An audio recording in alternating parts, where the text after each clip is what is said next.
What's going on YouTube? Welcome back to the Thomas Gallery, and today we're going to talk about the fundamentals of art. Okay, now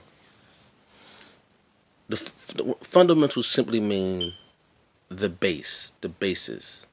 Okay, the floor level, the ground level. Okay, this what you build, what you put everything on to build upon. All right, and reason why I say is because whenever you're doing something, whenever you're going to embark upon a task, it is always best to understand the fundamentals, the basis of that thing in order for you to master it. Okay? You can't master anything if you don't know the basics. If you don't know the rudimentary stuff, the elementary school level stuff. That's why I called it elementary. Okay? Element means base. Okay? You can't master anything if you don't know the basis. And when it comes to art, same things apply. Now, in art, even though you can find beauty, beauty is subjective. I personally believe that there is a mathematical element to it. Okay, this is my own belief. It's a mathematical element to it, meaning that there is a way where you can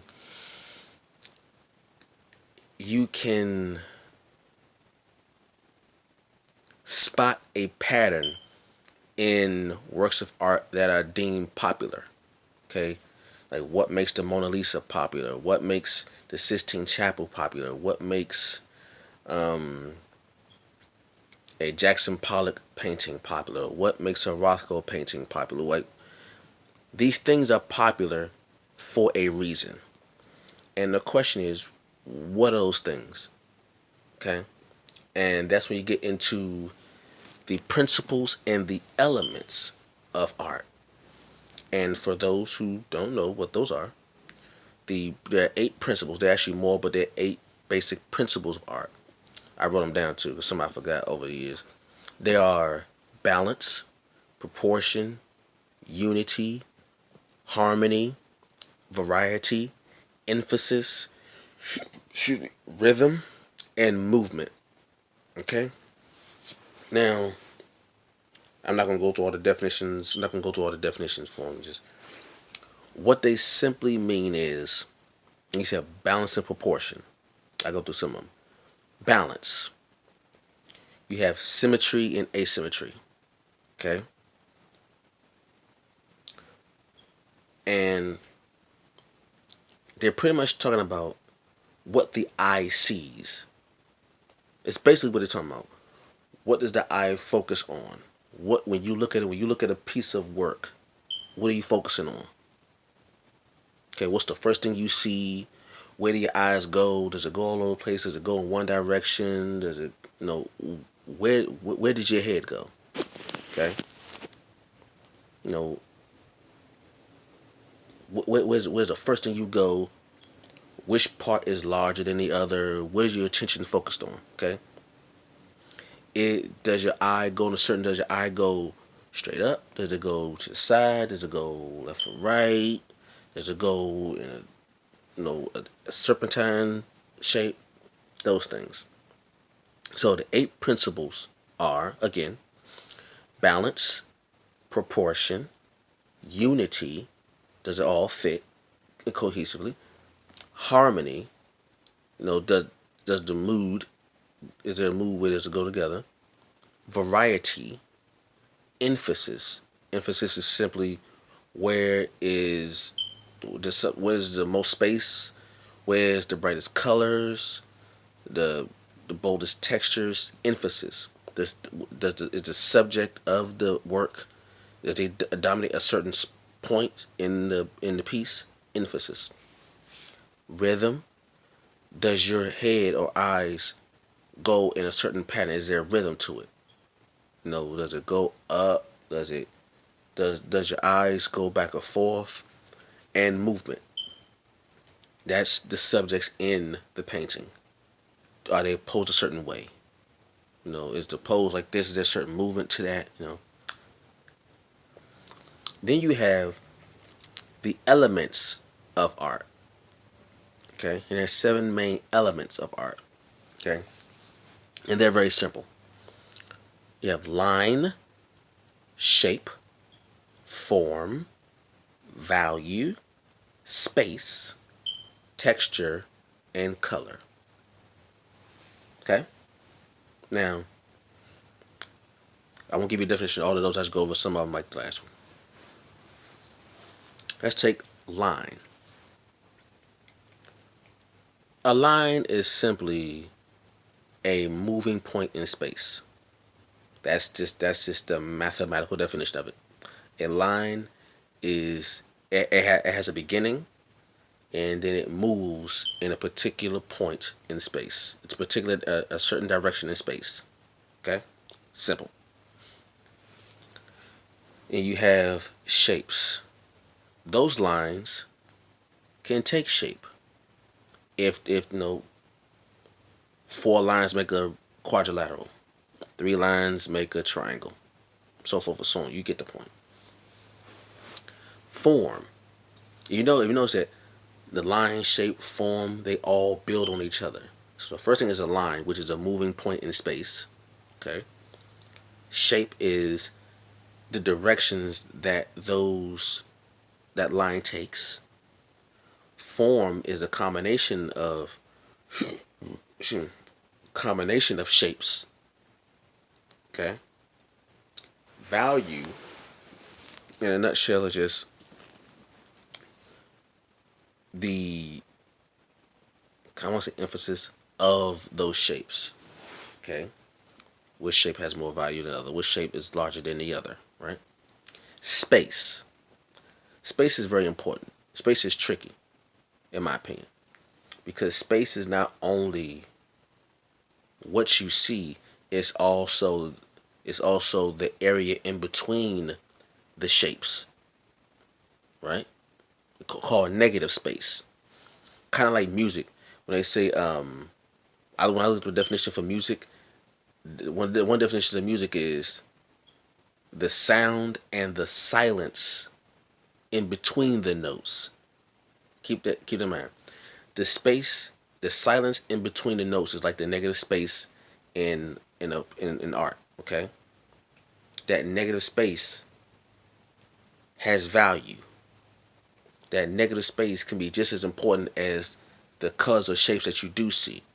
Sometimes what you don't see is just as important as what you do see. That's a good lesson for you to learn. What you don't see can be just as important, if not more, than what you do see. Okay? Space. Texture is how something feels physically or visually or emotionally. Okay? Like if I were to take this pen. This pen has a certain feel to it, a certain texture to it. Okay? It feels, it has a physical feel to it. Okay? Right. That's physical texture. Then you have a visual texture. That when you look at something and you can see it. You can see the texture. Then you have the emotional texture.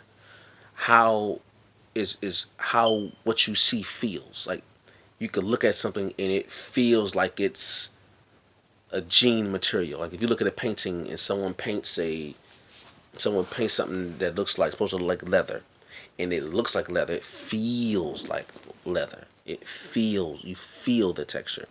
So you got the physical texture, visual texture, and emotional texture. Okay? Then you have color. And color is just a manipulation of this visible light spectrum, the visible electromagnetic light spectrum. Simple as that. You have variations in colors called hue. And pretty much how color works is light from the sun or a light bulb comes to your eye. This is scientifically how the eye works. Okay, I always say you don't see with your eye, you see with your brain, and I will explain. Light comes from a direction, wherever it comes from, whatever. That light goes into your pupil, the black part the black part that opens and closes, and your lens, according to how much light makes contact with it, opens or closes. Okay? The more light there is, the smaller your pupil gets. The less light there is, the larger your pupil gets, so more light can come in. Okay? What happens is when that light goes into your eye, it goes to the back of your eye and it hits the optic nerves. Now, here's the thing. There's a lens, there's a optic lens inside your eye that traps the light, that slows the light down. Okay? You ever look through a magnifying glass and you just hold it to something and the object looks upside down? That's because when the light hits that lens, that light bounces back and forth on itself multiple times and it flips upside down. Okay? That light hits your optic nerve and it sends a signal to the back of your brain, the back of your head, especially the back of your brain, called the occipital lobe. Okay? Occipital lobe is the back part of your brain. There are four sections of the brain. You have of the cerebrum, the main part of your brain. Okay, you have the cerebrum, cerebellum, and medulla.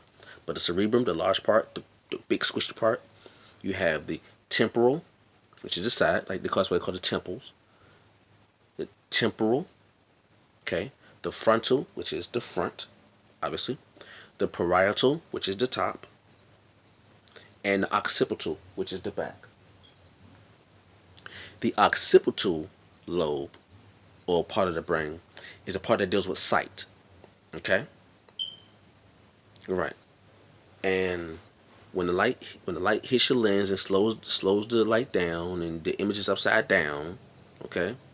It's like this. The image is upside down. Just give me a visual. The image is upside down. The signal is sent to the back of your brain, and then your brain decodes that light signal and turns the image that is upside down right side up or down side up. Okay? So that's how the eye works. That's how your eye sees. Now when it comes to color, what it is you have white and black. White light is reflected light. Reflected, okay? So when you see a white object, that is all the light from the electromagnetics from the visible light of the electromagnetic spectrum field coming back at you at the same time. Okay? White light is reflected. Black is when all the light is absorbed. Okay? And you cannot see that light. What color is when you have light coming from the sun and it hits the object, okay? All the light is absorbed into this, with the exception of the light that you see. In this case, blue. Okay? So you got Roy G. Biv. Red, orange, yellow, green, blue, indigo, violet. Okay? Roy G. Biv. All the light that comes from this light that's in this room hits this and is absorbed. What comes to my eye is the blue. That's how you see color. Color is simply the reflected light. Okay? That's in a nutshell what it is. And depending on how much light there is, or where the sun is at the particular time, or where you are, you can get a variation of light, of color, hue, HUE. That's all it is. So when you see light, when you see a color, all you are seeing is the part of light that did not get absorbed by an object. That's simply it. Like, apply this. See, it's black. What you're actually seeing is light from this light being totally absorbed and nothing coming back to me. Nothing, no other light, no other colors coming back to me. It's all absorbed. Okay. You see this? Same thing. Only difference is one of the part of visible light come back to me is blue. All right. That's it. So I'm gonna say it again. The elements there. So there are 8 principles and 7 elements. The 8 principles again. I'm gonna say the 8 principles are balance, proportion, unity, harmony, variety, emphasis, rhythm, movement. Okay. The elements of art are line, shape, form, value, space, texture, color. And all art is what we call art, the visible arts, the visual arts, or what we call the visual arts, is simply the manipulation of the principles and elements. That's it. And whatever variety you want to put in, whatever order you want to put them in, it is simply the manipulation of the principles and values of art. That's it. And depending on which ones you want to use in a certain order or a certain number of them, you get a certain result. That is simply just the mathematical, scientific version of how to explain art, of why some art is so popular and why people gravitate towards certain things, why people like certain art. It's the same thing. That's it. That's the reason why. Okay? Because all this is geometric shapes. A variety of geometric shapes put into a certain order to form an image. That's it. It's not that difficult. Not difficult at all. Anyone can do it. If you break it down to a